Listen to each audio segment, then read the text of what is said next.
Welcome to SDH-HV Bercerita, brought to you by Sekolah Dian Harapan Holland Village.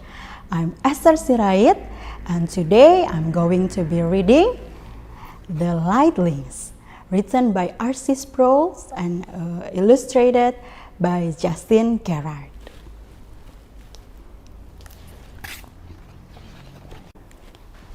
One evening, in a house in a quiet neighborhood, a little boy was getting ready for bed. The boy's name was Charlie Cobb. As his mother was tucking him in, she covered him with blankets and made him warm and cozy. She knelt by his bed and prayed with him. Then she stood, leaned over, and kissed his forehead. Charlie looked up at her mother and said, "Mommy, please don't forget to turn on the night light before you leave my room." Mrs. Cobb smiled at him and said, "Don't worry, sweetheart. I'll be sure to turn on the light. I won't leave you in the dark." So Charlie's mother gave him one last kiss, finished tucking him in, and turned on the night light next to his bed. Just as she was ready to leave, Charlie said, "Mommy, why am I afraid of the dark?" She said, "That's a hard question to answer, Charlie. I think we're going to have to save that question for Grandpa. He's coming for dinner tomorrow. You can ask him then." "All right, Mommy," said Charlie. "I'll wait until tomorrow and ask Grandpa about it." The next day, just as Charlie's mother had promised, Grandpa came for dinner. Before they moved the table, Charlie went and sat on Grandpa's knee and said, "Grandpa, may I ask you a question that's really bothering me?" Grandpa smiled and said, "Of course, Charlie. Tell me what you like to know." Charlie said, "Grandpa, why am I afraid of the dark? And why do so many people I know seem to be afraid in the dark too?" Grandpa looked at Charlie and said, "That's a very good question. But you know, not only are lots of people afraid of the dark, many of people afraid of the light." "Afraid of the light?" asked Charlie. "Why would that be?" Grandpa said, "To understand that, I have to start at the beginning. In fact, at the very beginning." Charlie loved it when Grandpa told him stories, so he curled up next to Grandpa and waited him to begin. Grandpa started his story the way he always did. "Once upon a time, there was a great king who was the king of light. He lived in the light. He made the light, and his light was so perfect and so pure that he was called the king without a shadow. This great king of the light made a group of people, and he made them so that they could shine brightly, just as he did. He called them in his light little lightlings. He set the lightlings in a beautiful garden that he prepared for them. A garden that was full of bright sunshine. The sun bathed the garden every day and helped the flowers, plants, and fruit grow in abundance. The bright light of the sun helped keep everyone warm in the garden. The lightlings loved it when the king came to visit them at the end of the day. But one day, something terrible happened. The lightlings decided to do what they wanted to do instead of what their king commanded them to do. So they disobeyed the king and sinned against him. The very moment they sinned, their lights became dim and they were filled with shame and great embarrassment. They ran as fast as they could to get away from the king. They didn't want the king of light to see them. They ran out of the garden and into the woods and hid themselves in the darkest place they could find. From then on, they were afraid of the light because they knew that where the light was, the king would be, and the king will see them in their shame. After the Lightlings left, the king began to remove his light from the garden. It soon became cold and covered with weeds, thorns, and sticky briars.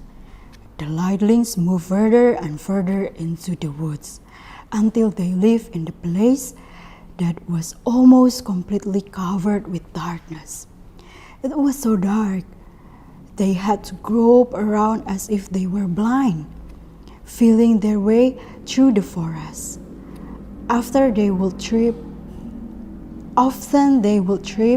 and fall, scuffing their knees and bursting themselves.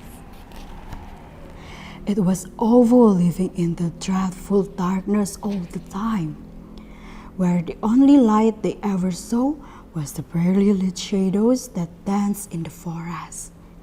In fact, they couldn't tell the difference between night and day. Then one night, or perhaps it was day, far off the distance they saw a blinding light shining through the trees. They could see the light coming from miles and miles away. They were frightened by it. They thought the light meant that the king was coming to find them to punish them from their sins. So most of the Lightlings began to stumble quickly away from the light. But some of the Lightling children were so amazed by the light and curious about it that they decided to see from where it was coming. They set off and traveled for miles and miles. It took them a long time, but as they moved, they saw the light shining brighter and brighter. Finally, they came to a clearing in the forest. In the middle of the clearing, they saw a father Lightling, a mother Lightling, and a baby who was shining like the sun. The blazing light seemed to be coming right out from the baby himself. The Lightlings who saw it were shocked and surprised. They asked the father Lightling, "Who is the baby? Where did he came from?" The father Lightling answered, "He is not my son. He is the son of the King of Light. The king has given him to us as a special gift. He will be called the light of the world. There will be no darkness strong enough to hide his light, no darkness deep enough to send his light away." When they heard this, the Lightling children knelt down at the baby's feet and began to worship him in fear and reverence. When they stood up again, their own faces were shining. But the light that was shining in their faces was not coming from inside them. It was a reflection of the light coming out of the baby. The Lightlings were now surrounded with the light of the children they had visited. They rushed back to their homes, their friends, and their families as fast as their feet could carry them. When they got home, they were still shining. The other Lightlings were frightened at the sight of them. They asked, "What happened to you?" So the Lightling children told their story. "We saw a baby who was shining with light. He is the son of the King of the Light. The king has given us a child. He has given us his own son to be the light of the world."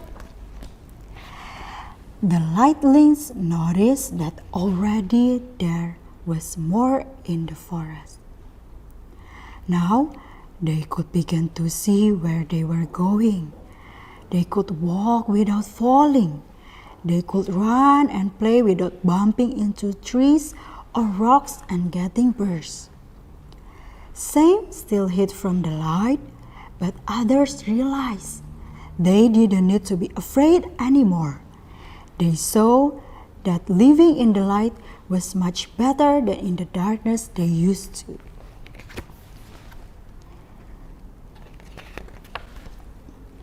Grandpa looked at Charlie and said, "You see, Charlie, we are afraid of the dark because we were made to live in the light.